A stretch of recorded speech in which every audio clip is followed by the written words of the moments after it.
We need to have a very serious discussion about this recent episode of Bleach. And there's only one thing that needs to be said. Because they absolutely showed out. I mean, Kubo just really just went and just whipped it out on the table. You could do so. You.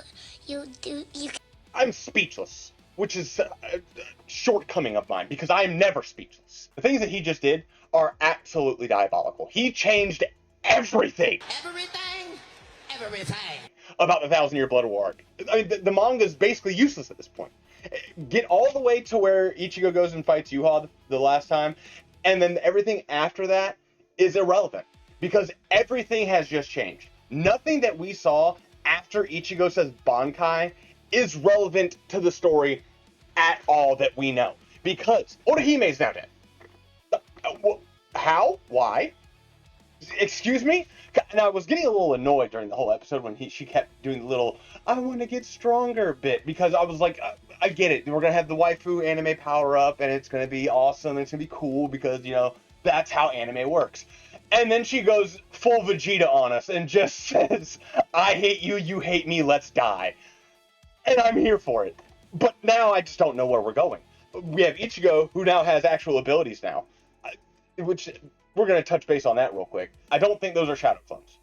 I don't think this is a Naruto ripoff. What I think it is I think Ichigo is using the final Getsuga Tensho at will now.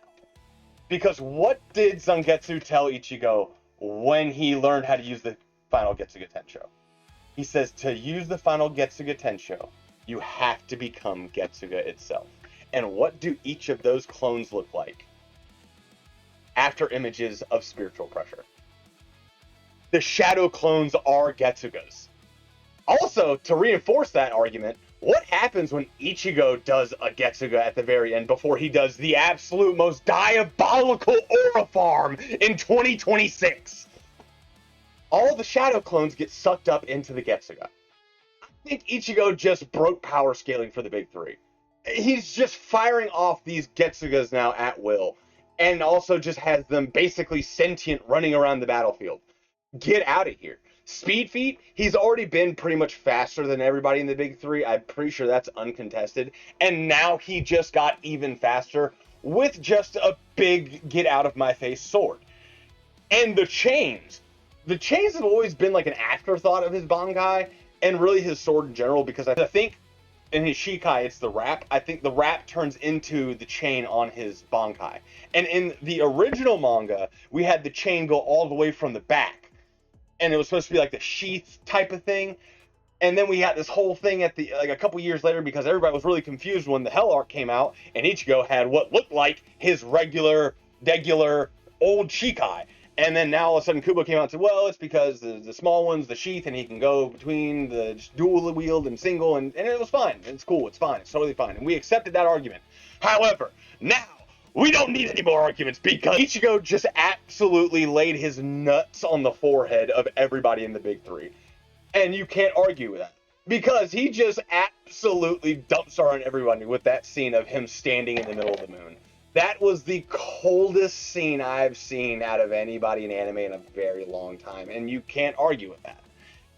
It was diabolical. The chains I'm interested in because the only other time we really ever see chains are Hisagi's Bankai, which isn't introduced yet, but also in Hell. But also Hell isn't really canon, at least as far as the movie is concerned, which is the only other time that chains are mentioned, and the only other time canon it's mentioned is in the one-shot.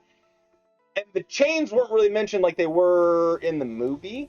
So I'm curious because we also know that his son has some sort of connection to Hell. So I'm curious to see how the chains for his Bankai are also going to link into that. But I'm super pumped because we don't know what's going to happen next. Kubo just literally said, I messed up. I didn't have time. I'm about to just absolutely just lay it all on the table and just absolutely hammer all of you. Because he absolutely did. Everything after he goes Bankai and his sword gets broken in the manga is irrelevant. We don't know what's going to happen next. We know we have things that we can pull from, like we still have the Still Silver that hasn't been brought up yet, which they kind of hinted at it better in the anime than they did in the manga, so I think they're still gonna bring that back. Ishin hasn't really appeared much since, so I think he might still show up at the end in Soul Society. I know Yhwach is gonna come back because he still has one more Ashwaulan with Ugrim, Lilibaro, and Gerard. I don't know how they're going to bring Orihime back, but they have to bring her back because that's the only way Ichigo's going to have kids, so we really need to button that one up. Oh my god, dude, that was the most hyped I've been for Bleach in years, which is why I had to make a video about it, because it re-inspired me to just want to rewatch the entire thing, which I actually already started doing again with my wife. But oh my gosh, it's just so it's been so good. It's been so good. I'm so here for it. Thank you, Kubo.